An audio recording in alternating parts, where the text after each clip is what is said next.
Hey, everybody, and welcome to another episode of Knocked Conscious. Today I spoke with Howard Bloom of the Howard Bloom Institute. He wrote two books, The Muhammad Code and The Lucifer Principle, in regards to Palestine and the Islam faith. It was a very interesting conversation. Here it is. I hope you enjoy it. Good to see Yeah, you again, sir. it's good to see you. First of all, let's start with everything. Do you have any family, friends in Israel? How is everyone? How are you? I have no friends in Israel. I wrote about 10 articles on the situation in Israel. Some of them were scripts for Coast to Coast. George Norrie was kind enough to toss me this topic 5 times or something like that, 5 weeks in a row. He finally gave up and took me to something else last night. Not the most cheerful subject in the world, suicide, but still. And so for 5 weeks, I felt I was standing at the ramparts because I was trying to tell you the stuff that the American press is not telling you. And the American that's why I brought you on. Yeah, well, the American press has been thoroughly kidnapped by militant Islam. And it doesn't have a clue as to what militant Islam really is. So when people like Rashida Tlaib tell you that the Palestinian cause is all about human rights, they are lying through their teeth. There are no human rights. There are 56 nations in the Organization of Islamic Cooperation. There's apparently one more nation that didn't make it in, another Muslim nation. That's 57 nations in the world that are Muslim nations.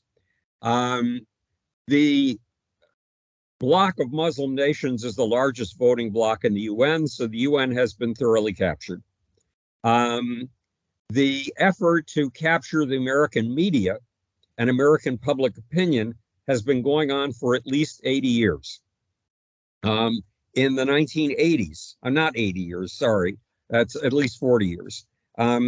The initial attempt by what was then called the Arab League to capture American public opinion was clumsy and didn't work.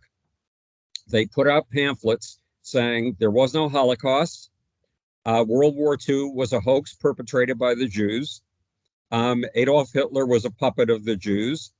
And all of this the Jews did in order to move into Israel, which, by the way, Israel has been inhabited by Jews continuously for 3,200 years, sometimes in much smaller numbers than others. Also, Israel is the most savaged, the nation the most savaged by imperialism and colonialism. First, the Assyrians came along and pillaged, plundered, and exiled the population. Then the Babylonians came along and did the same thing. Then the Romans came along and did the same thing. And just to humiliate the Jews more, the Romans plucked the name of the Israelis' greatest enemies, the Philistines, and named a large territory that included Israel and Syria, renamed it Palestine. And then in roughly 637 AD came the biggest empire at that point in the history of the world, the Islamic Empire. And the Islamic Empire was very deliberately colonialistic. When they seized a new country, because they were seizing entire empires at that point, they would get an entire tribe of Arabs to leave the Arab Peninsula and to go and act as the rulers and the aristocrats in the new territory they had taken. In Israel's case, they wiped out 40 cities. And we stuck there. We stayed there. Now, there were large diasporas with each of these attacks. But there was always a continuous Jewish presence there. And one difficulty is the stuff called the West Bank, that's a bunch of hokum. the West Bank is what was called in the Bible Judea and Samaria, parts of Israel. So what happened when the British came, and the British needed the skills of Ben Gurion. Ben Gurion was, and I forget his first name, but Ben Gurion was a chemist, and he had come up with ways of making explosives that were extremely useful, and the Allies in World War I wanted access to Ben Gurion's work. So they made a deal with Ben Gurion. We will cut Palestine in half, because at that point they had a mandate over Palestine.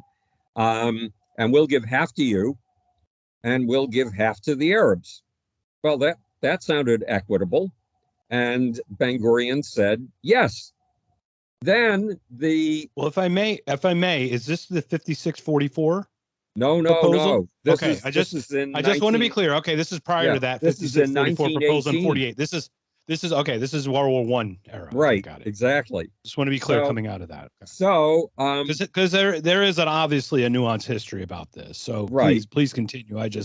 Once again, I just want to get all the clarification, because there are so many sides to this. I just want to get an understanding of where everyone stands on this, more than anything. So, the British, sometime between World War I and World War II, decided that because of the cooperation of the Arabs in World War I to defeat the Turks, who were part of the German alliance, they owed I think it was the Said family. I'm blanking on the name, but it was one of the major chiefdoms. They owed them a favor. So they took this territory that they had promised to give 50% of to the Jews, and they took 75% of it. And they gave it to this royal family. They made it a royal family. They're allies from World War I. And they called it Jordan. Now, calling it Jordan doesn't make it any less Palestinian, if you want to put it that way. 50% of the people of Jordan are so-called Palestinians. And I say so-called Palestinians because the Palestinian sense of national identity did not exist until 1964. The so-called Palestinians, had been subjects of the Turkish Empire, totally undifferentiated, with no national identity whatsoever. And the land was very sparsely populated. In the 1800s, when Mark Twain made a trip to the Holy Land, and he wrote a book about it. He portrayed it as extremely sparsely populated. So there were no 700,000 so-called Palestinians there. Nonetheless, the next move, whenever it took place, I'm not sure, was to then take the 25% that was left. A substantial portion of Jordan had been promised to the Jews, the parts that were formerly Israel in biblical times. You can read all about it in the Bible. The British split that 25% in half and gave half to the Arabs and half to the Jews. This is a raw deal, Mark. This is Britain has not been history's not been very kind to Britain. Well, in the case of Jews in Israel, we look at World War I too, and how certain actions and decisions led to certain other, what do we call escalations, right? So to speak. Well, in the case of Israel, I was on a kibbutz one day when I was 20 years old, and I lived for a year in Israel, 13 months in Israel, and it was a wonderful kibbutz. People were extremely friendly, and they took me to an orchard. And they said, this is where the British rounded up 100 of us and shot us. Not the vision of Great Britain that we have. It's that imperialism that I'm starting to fight. I'm starting to find myself really torn apart by, is the American imperialism. When you are facing down imperialisms, don't forget Islam. Islam had the biggest empire in the history of the world. And unlike the British, when Islam entered a country like India, it tried to wipe out so many of the Hindus that it could exterminate the Hindu ethnocentrism or ethnic sense entirely. Now, it never succeeded in doing that, but when Shah Jahan lost his wife, Mumtaz, at 38 in childbirth, he decided to build a monument to her to express his grief. The monument he built was the Taj Mahal. He was a Muslim ruling over a Hindu country. And how could he afford the Taj Mahal? Because for approximately 800 years at that point, Islam had been conquering India. And when it did, it raised mountains of Hindu skulls outside the major Muslim cities. And one ruler swore to kill 100,000 Hindus a year. It was Shah Jahan's ability to tax the Jains, the Hindus, the Buddhists, everybody else in that country, and make them totally subservient. Their money was the money that raised the Taj Mahal, the money of Hindus, Sikhs, and Buddhists. So when Islam took a territory, it attempted to the best of its ability to eradicate the previous culture. Because the previous culture, according to Islam, is Jahiliyyah. And Jahiliyyah is the state of hell that exists before Muslim order, following Muslim laws, is brought to the land, and usually administered, almost always administered by Arabs. So the Islam had the biggest, well, Islam's empire was 5 times the size of the Roman Empire. We think of the Roman Empire as the biggest empire that ever was. No, I'm sorry. The Muslim emperor was 5 times that size. It was 11 times the conquest of Alexander the Great, and it's 3 times the size of the United States. And the Arabs, who the last time I looked, and that was a while ago, had 450 million people and had a territory several times the size of the United States. They could have absorbed their refugees from the 1948 war. Most of those were not annihilated by Israeli troops. They were not driven out of the country by Israel. They got a message on the radio saying, leave Israel, park yourself someplace else. We will come in and we will eradicate the Jews within 24 hours. They had a lot of tanks. They had a lot of troops. Sounded totally credible. And then you can follow chapter 8 of the Quran, the chapter on how to divide up the loot. And you can take whatever women are left as your sex slaves, which is prescribed in chapter 8 of the Quran, and take anything else you find laying around. And a lot fell for that deal, and they left voluntarily. Now, when Israel won the war of 1948, the Arab countries expelled 800,000 Jews, and in most cases stripped them of their property. And those 800,000 Jews were absorbed in Israel. The Arabs, with 3 times the size of a population or a territory roughly twice the size of the United States, could easily have settled those Palestinian refugees. They chose not to. Why? Why did they choose to keep those people in refugee camps when 400,000 Poles had been forced to leave Poland and had been taken in by the Germans? And that had happened all over after World War II. People were absorbing their refugees. They chose not to absorb those refugees. They chose to imprison those refugees in refugee camps. So if you've seen the pictures from Gaza, you've seen that those so-called refugee camps, that's a lie. They were not refugee camps. They were modern cities with a lot of high-rise, high-rent, luxury apartment buildings. You could see those clearly in the pictures that came out early in the war before all the bombing began. So there are a lot of stories that aren't being told here. For example, there are roughly 230,000 refugees in Israel who have had to abandon entire cities because of this war. Nobody talks about them. We're only concerned about the refugees in Gaza.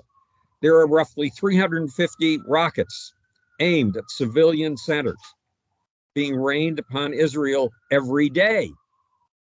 And no one talks about those. Just the bombings that are rockets that are being launched by Israel. This is a little bit skewed. And if you turn on CNN, for example, at 2 o'clock in the morning to catch the news, you will see a Muslim anchor who is talking distant remotely to a Muslim reporter in the field. The whole thing is being covered by Muslims for Muslims. If you turn to the BBC, because you're disgusted with this, you'll see another Muslim anchor interviewing Muslim correspondents. They have captured the headlines. And in 1988, remember, in the 1950s, the Muslim states had attempted to foist this view on the world that World War II had been deliberately caused by the Jews so that they could use Hitler as a puppet and gain sympathy. Then they became more sophisticated. And in the 1980s, Saudi Arabia alone, remember, there's an Islamic, we hear about a Jewish lobby. And sure enough, there is one. And it spends approximately 1 penny for every American man, woman, and child a year. Now, a penny doesn't sound like much, but there are a lot of Americans. That money adds up. But guess how much the Islam lobby is spending?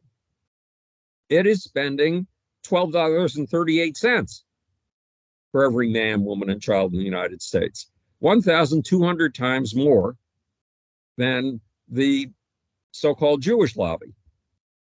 And it has been spending that since the 1980s. There are 56 Muslim nations, all spending money in Washington's capital to win favor with the government and with the press.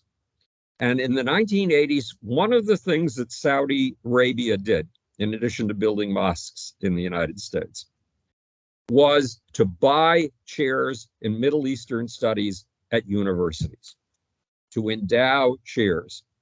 So those universities had people like Bernard Lewis at Princeton in charge of their Middle Eastern studies chairs.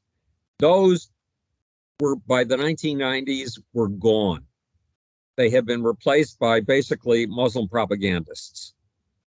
And Muslim propagandists with views that you would be shocked were being preached on university campuses. Violently anti-Semitic views. Because another thing, because we don't know anything about Islam, I recommend my book, The Muhammad Code, How a Desert Prophet Brought You ISIS, Al-Qaeda, and Boko Haram, which took me roughly 30 years to research. That's why I asked you on, because you were one of the people I thought about because you had written that book, and unfortunately I hadn't gotten to it yet. I need well, audiobooks, but I just haven't. It's just it's a big book, and it's shocking and entertaining all at once. Ways. So, but it will totally change your view of how other cultures coexist with ours in the world. And Muhammad says two things. He says, if there is a Jew in your hands, kill him. And he says, the day of judgment will not come until every stone and tree stands up and says, there is a Jew behind me, kill him. In other words, genocide is an inherent part of Islam. Now, a lot of people in Islam, I hope, don't know that and don't take that seriously. I'm pretty But certain there's a large percentage. I mean, it is what, 1.6 or 1.8 it's billion? 1.9 billion according to Muslim 1.9 now? demographers Okay. at this point. Right. So And I you would the only I'm way not I've been able. defending, I'm not a defender, but I'm just going to take a stab that many do not aspire to all of it, just like many do not aspire to all the aspects of a Catholic identity, right? Well, Ayan Ali Hersey feels that there are basically two Islams. There's the Islam left by Muhammad when he was in his hometown of Mecca. And there he had a live and let live philosophy. And that's where the live and let live statements in the Quran come from. And there are three sects that practice different things. Is that correct? Well, that was much later. That's long Right, but I after mean, Muhammad. aren't the Shia Yeah, Sunni and The Shias, the aren't Sunnis, some and of then those there are some live and smaller let live, ones. and some of the non-interventionists, and some are more No, I don't interventionist? think Or so. I think they oh, okay, all, okay. because So, remember, you are so please told. explain. Yeah, please clarify that for me, because so basically what you're saying was there are some people that did have the live and let live, much more of a libertarian kind of My aspect. friends, I hope in the Muslim community have that attitude, but I can't be certain. I would Um, almost guarantee that Dave Chappelle does. I would um, almost guarantee that Dave right. Chappelle Well, does. that would be good. He's been Um, a Muslim since 17, so right. So that yeah, would be surprisingly, excellent. yeah. But there are lots of Muslims who hide their feelings. So my cousin, who is a brilliant woman, she is the founder of the Harlem Village Schools. And at one point, she founded a magazine, and she sent a journalist to Jordan, a Jewish journalist, because there's apartheid in the Middle East. It's not in Israel. Israel has lots of Arab citizens, Muslim citizens. It's in the Muslim countries, where, first of all, there are no human rights, none in any of the Arab countries.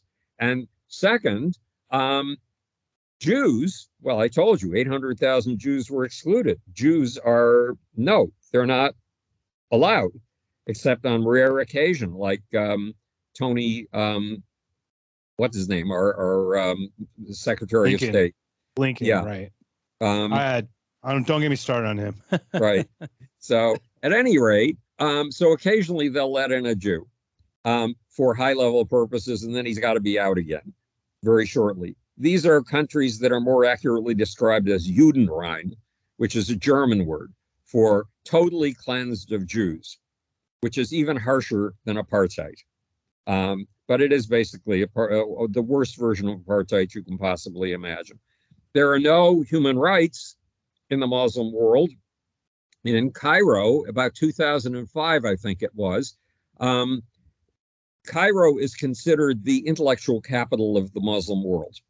So what comes out of Cairo has a special stance, like what comes out of Harvard in the United States. And they issued a paper, these gathered scholars issued a paper on human rights in Islam. And the first 5 pages make it sound like, of course, Islam has human rights. And they bank on the fact that you won't get to page 6. You'll find this such dry reading. Well, if you get to page 6, it says there are no such thing as human rights in Islam. There are only human duties. There are only human obligation. Remember, often the Islamic Empire has referred to its citizens as slaves of Islam, slaves of Allah. Um, so there is genocide was going on October 8th. The only thing that holds the Palestinian movement together, remember, they were gathered artificially in order to wipe Israel off the map, in order to weaken Israel.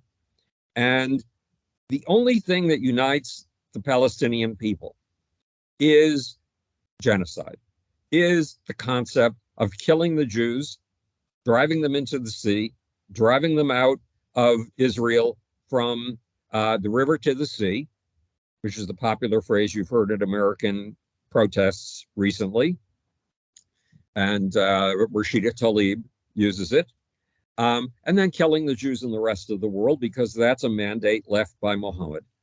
And to be a good Muslim, to be righteous and just and pure, you have to follow every step in Muhammad's footsteps. And once Muhammad moved from Mecca to Medina, which was a Jewish city, and he went there because that was the only people who would accept him when he was in trouble. We thought they were trying to kill him in Mecca. Were Jews. And then he turned violently anti-Semitic. He turned against the people who helped save him.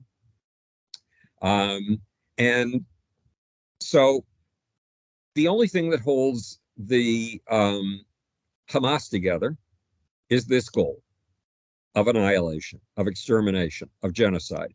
The only thing that holds Iran, or one of the things that holds Iran together, the sponsor of both Hamas and Hezbollah, is destroying Israel. They paint it on their rockets, the destruction of Israel. And Hezbollah, which was founded by the Ayatollah Khomeini in 1982, in other words, founded by an Iranian in Lebanon, and now controls Lebanon's politics. Hezbollah, with its claimed, it claims to have something like 500,000, or maybe it's 200,000 rockets.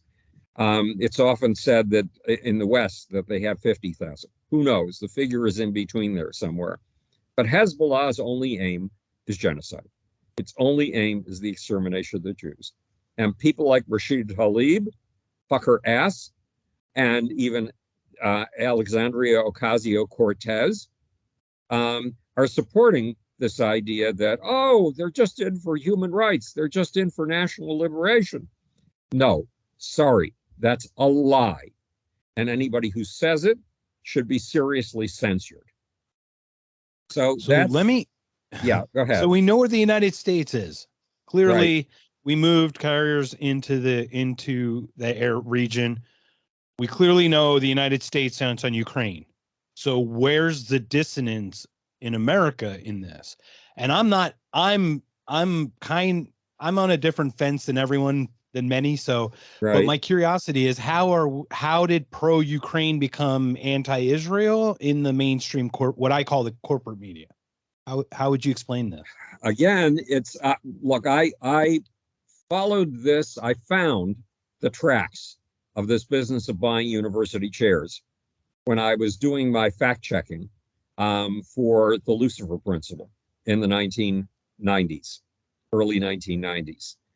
And I used to do a lot of Saudi television, and I used to do a lot of Iranian television, as ironic as that sounds. And I would think not. How much more do you understand it when you're kind of rubbing elbows with it, right? Right. And so I avoided doing Iranian television because it's owned by the Iranian government, which is committed to my extermination. So I have a personal stake in this. And then Walt, I think his name is Walter Mearsheimer, brought out a book on the Israel lobby. And that he was just on something on Twitter today, and I forget, on X. I forget what it's about, but he just, and somebody else told me he was someplace else 2 or 3 days ago. So Mearsheimer is making the rounds right now. He is, yeah. And he is thoroughly anti-Semitic. Fuck his soul. But at any rate, so I'm sorry that word is in use a lot in the last 24 hours. I have zero issue. This is about expression. I am all for it because it's about letting people who I don't like saying things I don't like. It really is. It has nothing to do with. If I can allow that, then we can at least we know where we stand, so we can figure this out, right? Right. So these two guys, Mearsheimer and Walt, brought out this book. I was absolutely furious about it. It was getting a ton of press. And so I started to research the Islam lobby. So I called three of my friends who were in high places in the anti-terrorism movement, figuring they would know this. I asked them, how much does the Islam lobby spend a year? And they said, Islam lobby? What are you talking about? It had never occurred to them before that these 57 countries were working together, especially when it came to Israel, because they all share a common belief there. That Israel should be eradicated, basically. So I had to research it myself. And the only figure I was able to find was on just one country, Saudi Arabia. and the figure was $4 billion a year. Now, I haven't done the translation, but $4 billion a year back around 1992 would be closer to $40 billion or $20 billion today, It's a a year. big chunk. Yeah. Yeah. Yeah. And that doesn't include the budgets of the other 56 Muslim nations. And So, outside of ideology, I'm right. very familiar with the Saudi regime. So Aha. regardless of the ideology behind it. Right. So, at any rate, when I got a call from Iranian TV asking me to come on to talk about the Israel lobby, I had this information in hand, which I had researched, and it was all bottled up inside of me. I had nobody to express it to. And if the only place I was going to be able to express it was Iranian television, then so be it. Why not, And, right? right. And from that point on, they had The truth is the price of anything, right? the truth at any price, including the price of your life. So they were very sweet to me.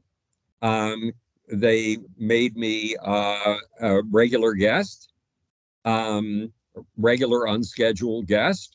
Then the Saudis, because the Saudis and the Iranians who were at war with each other in the Middle East, real serious, heavy duty, killing lots of people war. They shared an office in the United States, the two TV networks. So once the Saudi TV people saw me going in to do Iranian television, they would grab me and say, "Do you have an extra 10 minutes? Can you do an interview with us?" And I thus Right. became a regular on Saudi TV That's how as you do well. it. So Wow. it is, and then the sheik who made Dubai what it is today named a racehorse after one of my books. Um, Which and one? then Which book? Come on, give it the to us. Genius of the Beast. So the racehorse There is you go. called the Beast.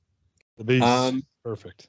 and then um, Kuala Lumpur, which is the capital of one of the biggest Muslim nations in the world, Malaysia, asked me to come and do a, um, a 2 day set on a training for general managers and CEOs on reperceiving leadership.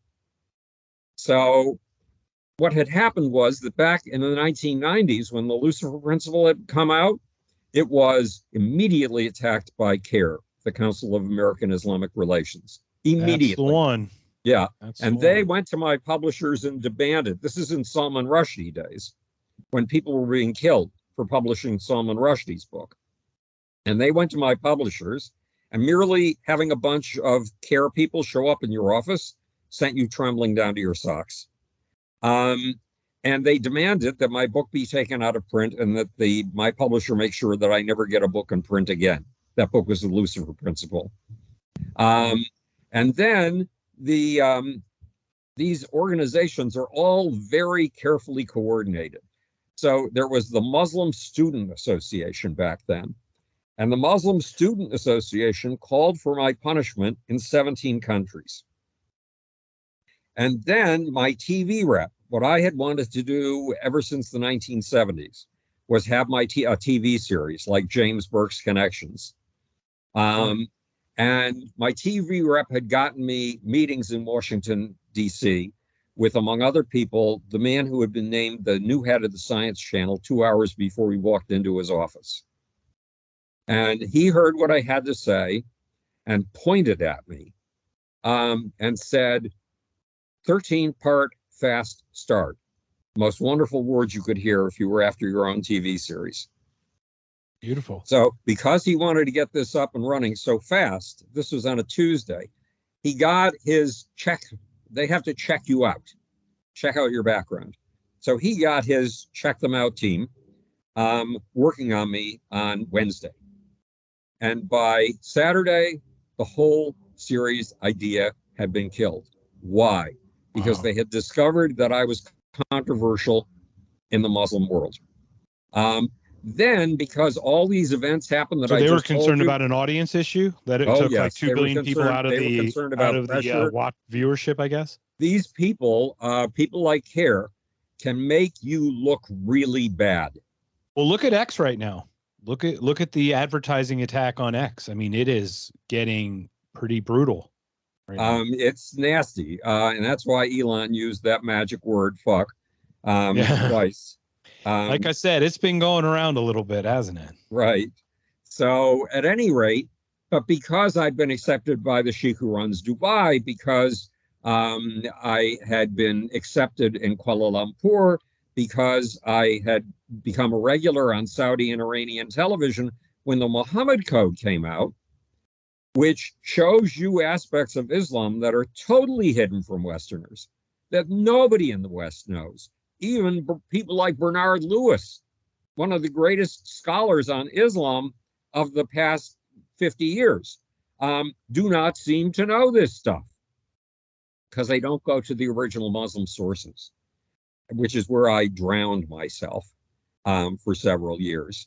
So you did the Um, legwork. You said 30 years in the making? it was 30 years in the making, right? From the time I found that pamphlet from the United Arab League when I was 20 years old, which would have been 1963, until I finished the book into the first version of the book in 2005, then the published version of the book in 2015. So I can't do So the arithmetic on that. That's 60 we're years. not, we're good. We're well past it. Yeah. We don't need So to do that, but at, that's a at long any time. at any rate, it took all that time, Mark, because the real turning point, And real research does. I mean, it really does take that time to get the nuance that you need. and for your brain to process it. I mean, the thing that turned me around was I collected everything that Osama bin Laden had ever written or ever spoken, but had been written down. And I intended to put it out as a book. I had started covering Osama bin Laden in 1999, 2 years before 9/11. Um, and then I realized I couldn't put this out as a book. It's utter gibberish to Westerners. And I couldn't understand the gibberish myself. He was clearly using rigorous references to historical figures and historical places, but he was using Muslim place names and the names of people who were important in Muslim history, which we are not taught. We are not taught the history of the greatest empire in the history of the world. Does that We're seem not taught that much outrageous? in general. Let's not go that. Let's not even go that far, Howard. We're not being Right. taught that much in general. Well, it would be We're not even nice. taught American history in Right. civics. I mean, That it would be that a I guess great is thing to true. understand how this actual civics part works, so we can work the system the way we need to make it work for us, right? Well, I mean, we need to become aware of history once again. You can't understand the For present sure. without understanding the past, and you can't aim toward the future without understanding the past. So, at any rate, so I tried to find the key to all these place names that I'd never heard of before, and all these people's names that I'd never heard of before, and I finally found it in the Quran, in the Hadith, which are the collected sayings of Muhammad. Those are two of the holy books of Islam. And in the original biographies, the two original biographies written of Muhammad and the rise of the Muslim people, written by Muslims 150 years after Muhammad had died. And from those books, I could put together the story. And I tell you the story because Muhammad, once he moved to Mecca, to Medina, the Jewish town, where he became rabidly anti Semitic, um, he became a warrior. And he commanded 65 military expeditions, and he personally led 27 of them. And he conquered 13.5 miles every single day for 10 years. And he said, um, thou shalt take no hostages until thou hast made great slaughter in the land. And another translation of that is, thou shalt take no hostages until thou hast totally subdued the land. And what he seems to have meant was kill so many people that you strike terror into the hearts of those who remain, and they will come crawling to you and kiss your ankles, begging, telling you they will do absolutely anything, but please just spare their lives, because that's when you can turn them into Muslims. And that is the goal. Every territory you take must become utterly Muslim. The ruling religion, for example, within 20 years of Muhammad's death, his followers had taken the entire Persian Empire. Can you imagine that? These desert That's a big people, one. yeah, a very big one. And they so thoroughly eradicated the indigenous religion of the Persian Empire, the Ahura Mazda cult, Zoroastrianism, that the few Zoroastrians who were left alive got on ships and went to India. And today they're called Parsis in India for Persians. And they still believe in their Zoroastrianism. But the Persian Empire became totally, completely, 100% Muslim. And so that's what Islam intends to do with any nation it can take, is wipe out the indigenous religion. It didn't succeed with that in Israel. Jews remain Jews. The holy city of Tzfat remained Jewish, and remained very religious. And they didn't wipe out whatever it is about Jewish culture that makes it unique, why it produces Albert Einstein and people like that, or why the hell it produces people like me, who are perpetual outsiders and who have the advantage. Ashkenazi, right? I would get. I Yeah, mean, it seems to be the right, Ashkenazi lineage that I find very anti-fragile. right. So, yeah, Yeah. my grandparents on one side were from Belarus, um, which was called White Russia. It was also called the Pale because Jews were only allowed to live in Belarus. They couldn't live in the main body of Russia. And Latvia, which was a Germanic, at least the city of Riga, where my family was from, had a Germanic culture because it had been part of the Hanseatic League. So those are but who knows where they came from before that? Right. Because, the wandering Jew is a true phrase because Jews were thrown out of every country you can possibly imagine in Europe, and the No, European sphere of seem to influence. be low-hanging fruit as a peoples to find as a target of some sort. Well, Culture. scapegoats come in very useful in forming the bonds of social organization.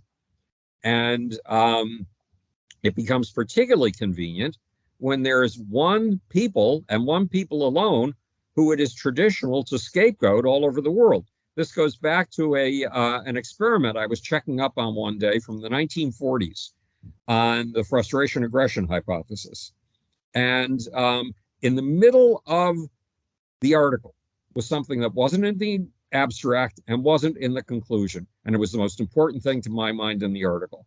At one point, these experimenters, who the lead experimenter, I think, was Jewish, but at any rate, they took 7 rats and they took 2 different approaches. They either put them on a hot plate or they put them on an electrified grid.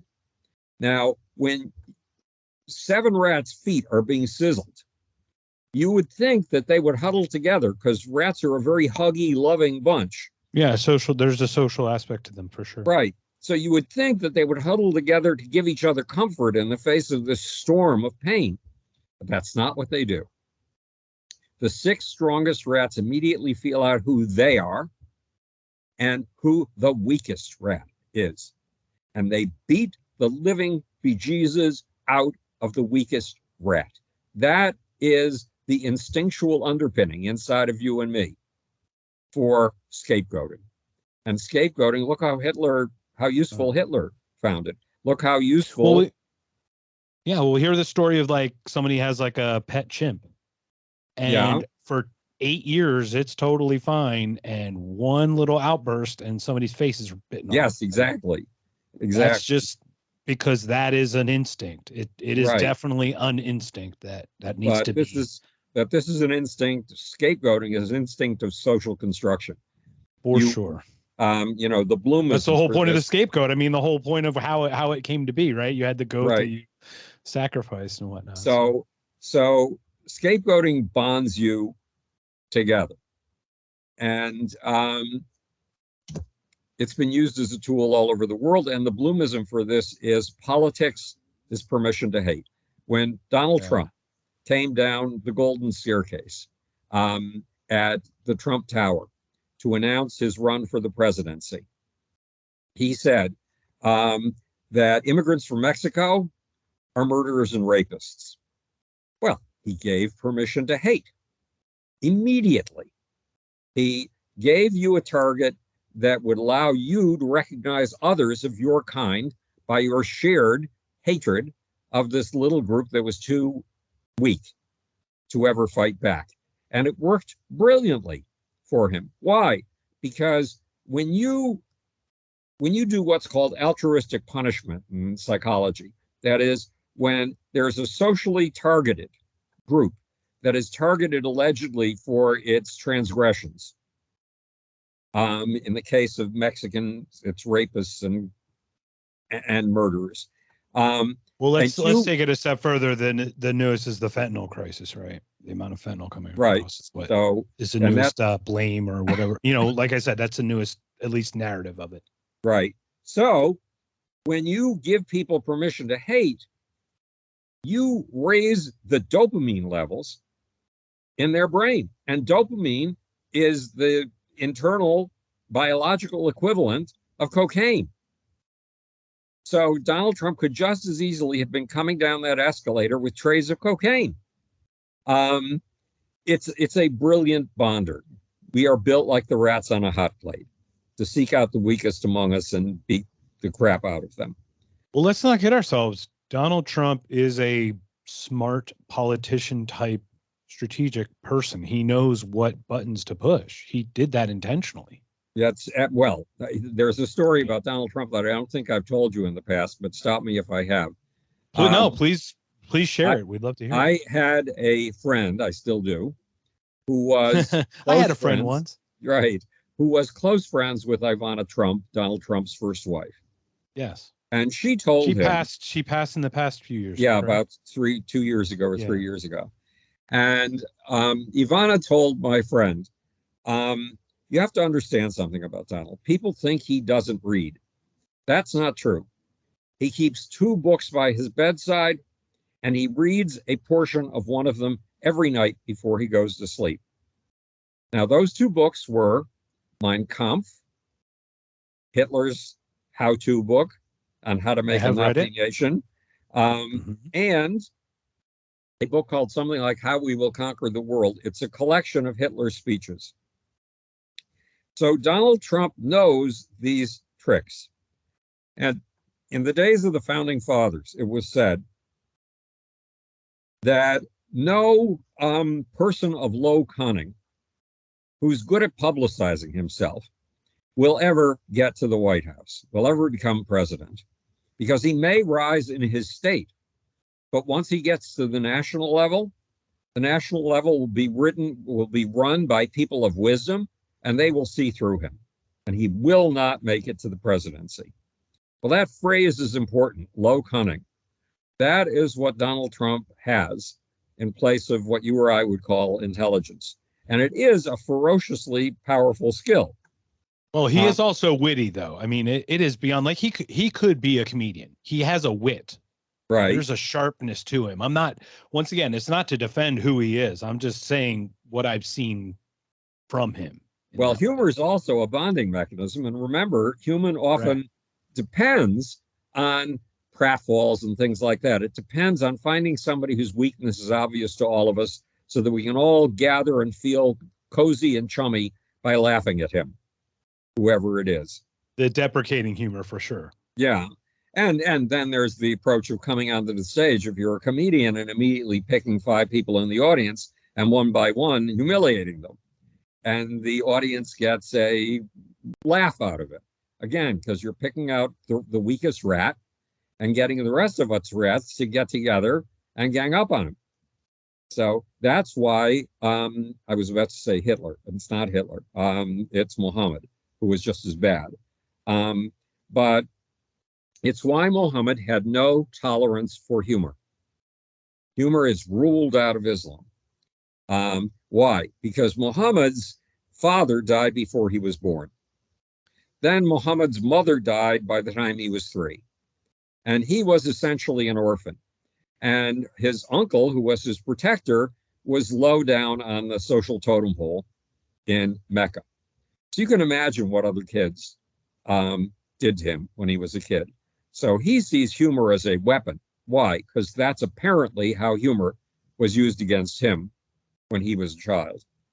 But he was the wickedest, cruelest historical figure that I have ever spent 4 decades with.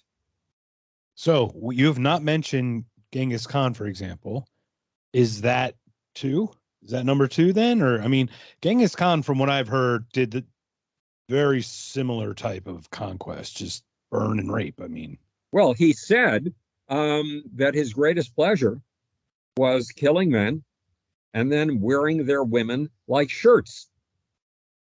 Um, so yeah, he loved to kill, and his lineage started the business of raising mountains of skulls outside of cities, something that the Muslims later adopted in so India. is like kind of a Muhammad is like a 2.0 version. Well, but Muhammad was not only wicked and loved killing, he loved it. He loved beheadings. He loved torturing people.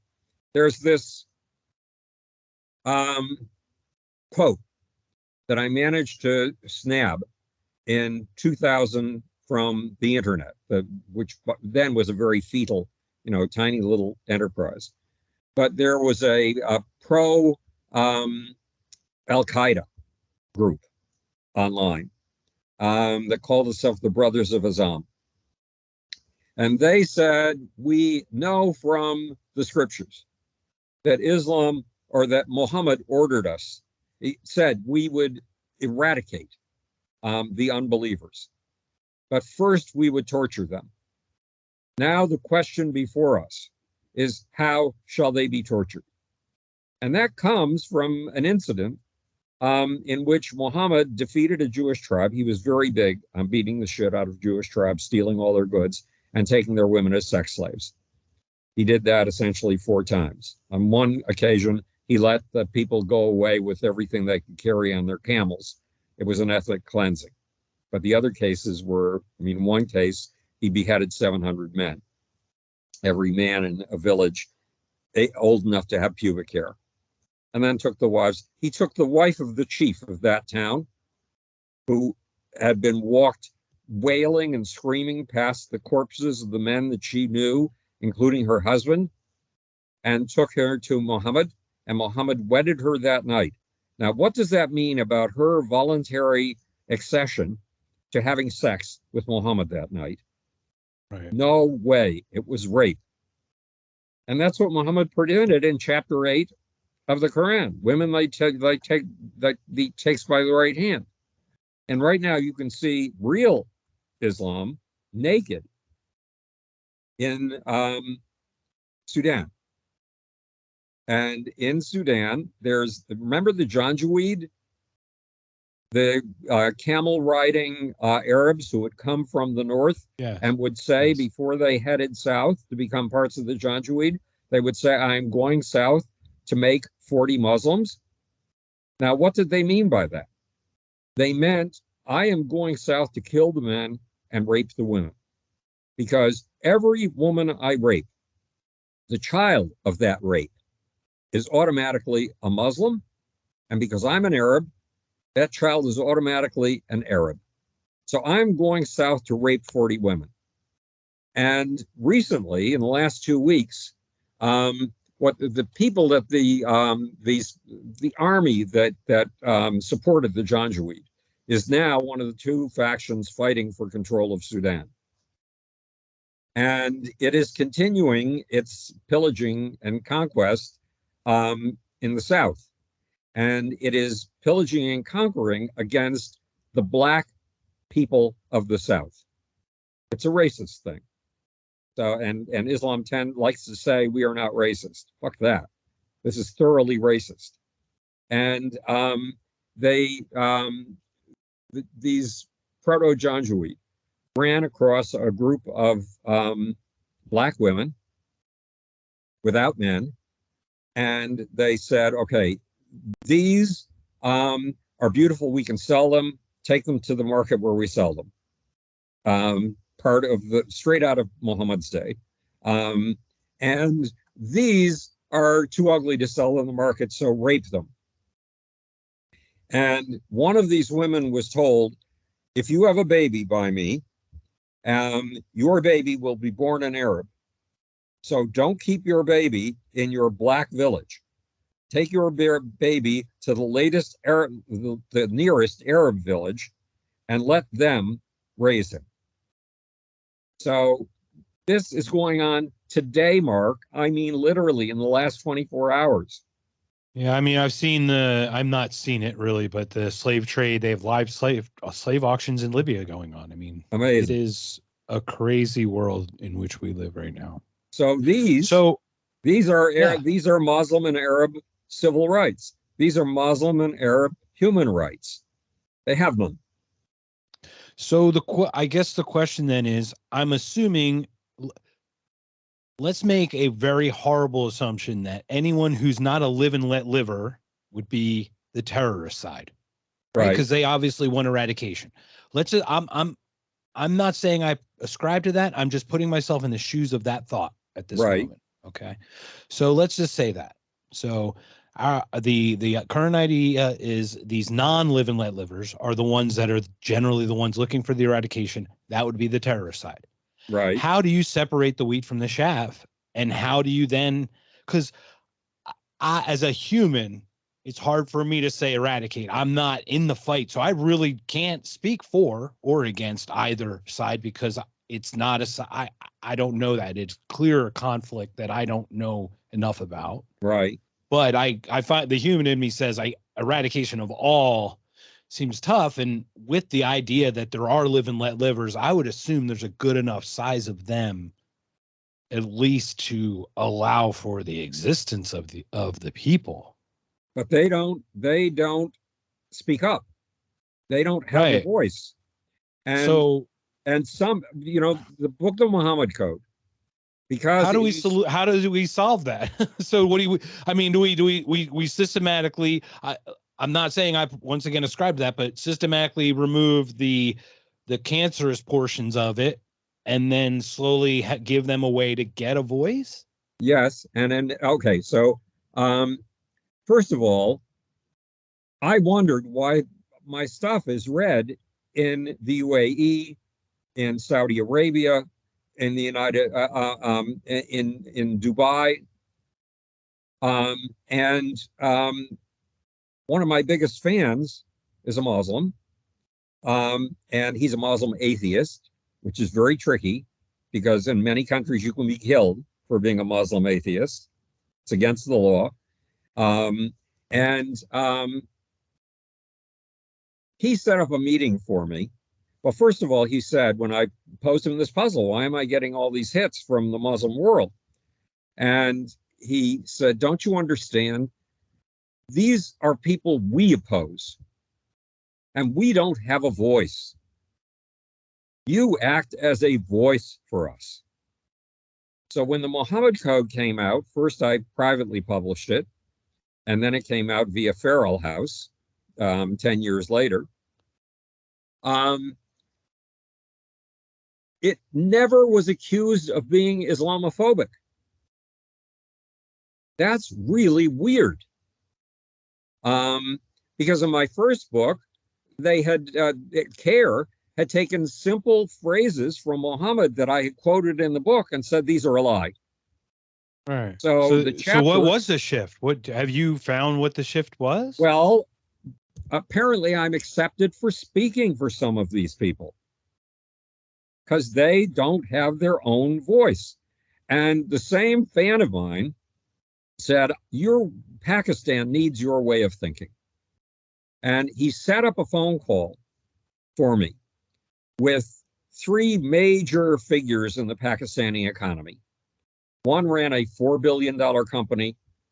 And again, that's when $4 billion was worth a lot more than today. One ran a $750 million company with offices in 17 countries. And the other had been head of the Pakistani Software Association. during the period when the Pakistani software industry had doubled in value. And before we could start the conversation, they said, we just want to apologize for something. We want to apologize for Dubai. We want to apologize for its materialism, its consumerism, and its really flamboyant display. And something suddenly occurred to me. This has probably happened to you, where you didn't know you thought something until you were hit with the right question. And I said, never apologize for Dubai. Roughly 50% of the Arab world and the Muslim world does not identify with the violent side of Muhammad. You know what they side on? They side on the green and gold side. Let's right. not get ourselves too. The UAE is all about the money. Yes, but nonetheless, they're about as secular as you can be, other than gold and money being their goal. Exactly. God, right? And so I said, look, no one speaks up for you. The city of Dubai speaks up for you with its architecture. With its architecture, it says we are capable of competing in the modern secular world. We are part of the modern secular world without ever using a word. Because once you put it in words, remember, in Pakistan, first of all, the Pew survey in Pakistan shows that 50% of the population is on the peaceful side of things, and 50% of the population is on the terrorist side of things. If that's true all across the Muslim world, that would be ghastly. That would mean nearly 1 billion Muslims are on the terrorist side of things. But let's not extrapolate. I would find, and I would also find that number to be slightly for the people who don't. Yeah, because the people who are afraid to speak their voice wouldn't exactly say they weren't on the side, Right. So it's really hard. It's one of those things where, you can take a number and twist it a different way. It's not that it doesn't exist, but we look at it as a part of this, part of the information, right? Well, once upon a time, roughly 10 years ago, in Pakistan, there was a governor of a province who was wonderfully articulate and secular and pluralist. And there was a Christian woman. There's a small Christian population in Pakistan, and they are the scapegoats there. So there was a Christian woman who had been sent to jail for blasphemy against the prophet. Now, anything a Christian woman says when she opens her mouth is going to be blasphemy against the prophet. Nonetheless, and blasphemy is a death sentence.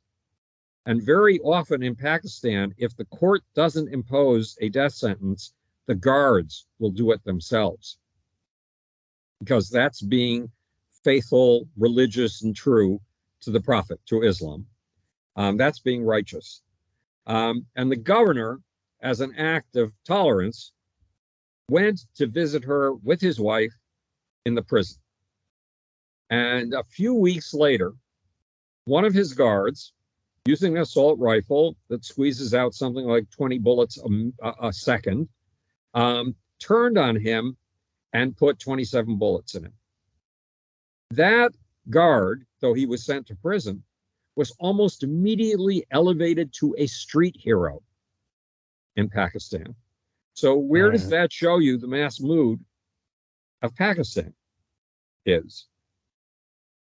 So that's it. It's a much trickier world than we are being led to think, because we're not aware of this massive iceberg, the Empire of Islam, which still holds sway. There was a woman from Harvard, a historian from Harvard, who claimed to be the world's leading historian on imperialism.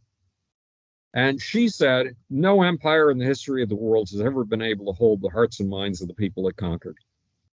Well, has she ever looked at the Empire of Islam? The people of Algeria on the farthest ranges of the Eastern Atlantic are still Muslim to this day.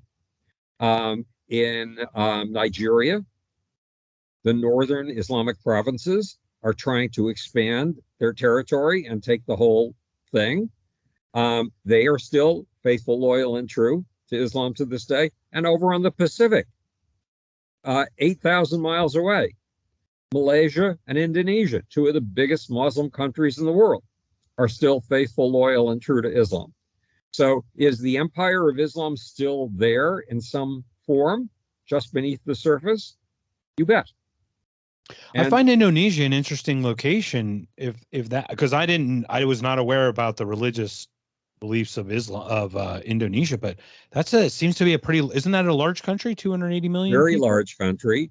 And it's the, I and they believe, seem to be extremely peaceful and very productive and extremely decent well, people, from what I've seen. except if you go north to the Philippines, Muslim terrorists have tried for decades to take over the country. They At this point they have been limited to just one island, which they control, Mindanao, I believe it is. Um, so there, and the major terrorist groups have branches in Indonesia and Malaysia, and sometimes those branches control entire political parties. So it pays to look at this iceberg. It pays to look at this sleeping giant, because it's not just China, the United States, and Russia tagging along with China like a poodle at this point, but a rabid poodle. Um, it's not just authoritarianism versus democracy. It's authoritarianism versus democracy versus Islam, which is a very different kind of authoritarianism because it is the Well, it's a theocracy, right? Let's go democracy versus right. theocracy in a But in its, this is a lack of a better. theocracy built for world conquest. In Right. Well, that 629, is the theocracy per from what your findings have been. 629 AD, Muhammad sent letters. They're called the letters of the emperors. He sent 6 of these letters to the biggest emperors he was aware of in the world. And he said, I'm inviting you to Islam, but unfortunately, if you don't accept the invitation, um, I will be forced to impose Islam by other means. You Uh, like knock on your door and show up at your house. right. And Right. and nobody knew who this guy was. So Chosroes, the emperor of Persia, the head of the Right. Persian Persia. Empire, Right. turned to his counselors and he said, who is this guy? What people is he from? And his advisor said, it's a people of camels and goats in the middle of the desert. This is ridiculous. And they disregarded it. That was a mistake.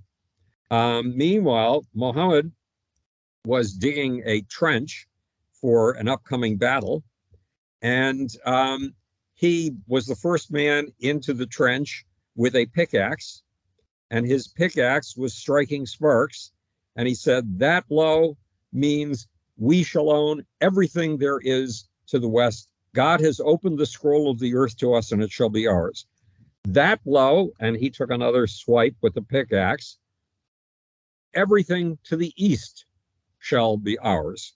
In other words, he laid down a goal of world conquest, and in his second battle, he had come up with the indispensable tool for world conquest. Um, it looked like his troops took up a position. He was leading them, and he and his troops took up a position with 2 mountains behind them. And because there was a pass between the 2 mountains, so they wouldn't be taken from the rear, he put 50 archers in the pass. The battle went well for Muhammad, and the Meccans, his perpetual enemies, fled. His men, his archers, saw, I mean, remember, booty, the loot, is a tremendously important part of Islam. So his men down on the battlefield were busy plucking the weapons and the clothing from the people, the slain Meccans. The archers back behind them saw that this was going on and realized if they didn't get to the battlefield fast, there will be no loot left for them. So they abandoned their position in the pass. And the Meccans came around the hill and through the pass and drove Muhammad's troops away. He was left almost totally abandoned on the battlefield. And he Wow. came up with an idea, one of his inspirations from Allah. And the idea was this: If you die killing unbelievers, you get an express ticket to paradise. And you get to live in God's own palace with 72 virgins It's at your 72 disposal. versions. And every time you have sex with them, their hymen will be replaced so that you can take them as virgins all over again. It was a brilliant idea. The idea was he came up with it because he wanted to figure out a way to keep his men from abandoning the battlefield ever again. Where And did the 72 come from? Do you know? I don't know. I have no idea. Because it is So a unique, like a specifically unique number. it's called Pussy in Paradise. Um, Yeah. and Well, that's and funny. I mean, he replaced basically financial greed on earth with heavenly, with your greed of heavenly riches, right? yes, exactly. So Very so he interesting. was then able to So how preach. did he get out of it? How did when he was abandoned, how did he get out of that one so he could decree that? There was a man charging at him who was obviously going to kill him. He was overweight by this time. He was only in his 40s, but he was overweight. And he was weighed down because he was wearing two coats of chainmail. And this guy came at him, and Muhammad was holding a lance, and Muhammad managed to get this guy in the neck, um, and it was a wound that would kill him a few weeks later. But that took care of him. So he got with his bodyguards. Um, he managed to get off the battlefield. But then Wow. he needed this brilliant innovation of Pussy in Paradise. And here's Right. how he hooked it all together. The Quran says, if you don't get off of your couch and go out and make war, jihad, at some point in your lifetime, killing the unbelievers, you cannot possibly get to paradise. And if you are out there fighting the non-believers and killing them, and you die in the course of that, it will be a gift, not a loss, because you will go straight to paradise. And otherwise, you would be uncertain for the rest of your life about whether you will be consigned to paradise or to hell. And hell is so bad that in hell, you will be roasted over a spit until your skin falls off. You will be screaming with pain every inch of the way. And then you will be provided with a new skin so you can feel that pain all over again. Muhammad had some pretty grim and sadistic visions of hell. Of course, so did the Christians would later have some pretty grim views of it too. But and this was in the Dark Ages in Europe. This was in 629 A.D. So Right. this was the formula for perpetual conquest, for taking over the entire world. The scroll of the earth has been unrolled to me, and thou shalt have all of it to the east and all of it to the west. All of it shall be yours. So that's been the mandate of Islam ever since. World conquest. Battle with Israel, just a minor episode, except that the Jews are the ultimate enemies in Muhammad's view of the world. Yeah, I And mean that's certainly more than the river to the sea. Everything to the east and everything to the west, right? yes, yes, that's the goal. So when people talk about, well, we have too many Muslims in Europe and France and England, and they're going to Muslimize the country, that is not paranoia. The people who paint that as paranoia know nothing about Islam. Ali Mazrui, a Muslim demographer who worked was located in the United States, did an article for a population journal where nobody would ever see it. And it said that Islam is based in part on procreational jihad, on out procreating the enemy. That's every religion because that's why Catholics don't allow Well, that's a good point. contraception. Yeah. Yeah. It, Judaism That's the whole point. has nothing of that. But No, well, Judaism it's interesting because Judaism seems to be much more of a way of life than a specific religion. It seemed to be a way of navigating the difficulties of this world. That's part of it, but there also were the extreme religionists who Yes, there were certainly who that. were the entire community until Napoleon came along and liberated some of the Jews. And since then, we've been able to be secular. And in Marx's case, his parents converted to Christianity because if you didn't, you couldn't get a decent position as a lawyer, and that's what his dad wanted to be. But you had secular people like the Marx family.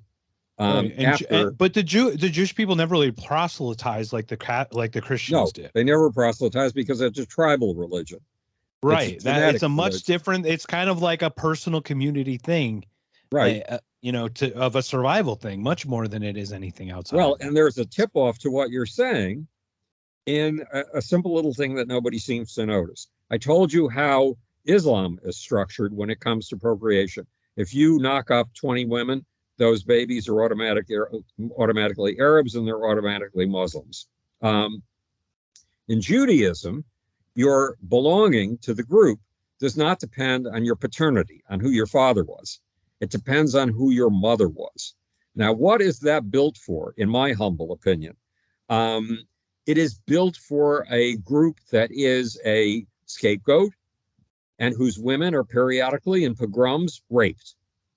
And it means if your mother was a Jew, no matter who the father was, you are Jewish. The opposite approach from Islam. Right. Right. Yeah, it's a maternal versus paternal kind of approach. It's Right, interesting. exactly. So that's Well, well, we've been here for a little while. I am so grateful for your time. We can talk for hours. You're welcome. This time is yours. I haven't spoken to you in a while. Is there anything else going on, or is there anything else you wanted to talk about tonight? no, this is the key thing on my mind, and I'm trying to finish my eighth book. I'm in the Excellent. Yeah, last, you're in the midst of that. Is that correct? That's why yeah, we kind of had a exactly. tight time crunch here. Yeah, and that is the case of the sexual cosmos. Everything you know about nature is wrong. And I'm very close to finishing it, but it may take Excellent. me another 3 to 4 weeks. We shall see. No, it's Um, not that. That's close. It's it's great. close, but it's not close enough. I thought I would be finished by September 30th. Um, so I'm a little over the past time. I'm running 2 months late at this point. It is a pleasure to see you. Um, You and as and well. that's an understatement. And thank you for letting me get all of this off my brain. Um, Absolutely. and so I'll see you the next time. Yeah, absolutely. And if you do have questions, you mentioned something with George Norrie about suicide. I'm happy to reach out. I've done episodes on suicide and some other things. So Okay, well, you'll get a that copy is of that tonight, but I have to go excellent. back to working on my book, or I'm shafted. Good luck. All Okay, right, take care. I Thank will you see so you much for your soon. time, Howard. Once again, the Muhammad Code and Lucifer Principle, are those the two big books that we're Yes, talking those are about the this two that evening? contain material. Oh, and if you want to read about about Osama bin Laden before he ever pulled off 9/11, take a look at my second book, Global Brain. Excellent. We will do Okay, so, have a sir. great night. Thank you. Have a great night. 1, 2, 3, 4. Good night, sweetheart. Well, it's time to go. Good night, sweetheart. Well, it's time to go. I hate to leave you, but I really must say, good night, sweetheart. Good night.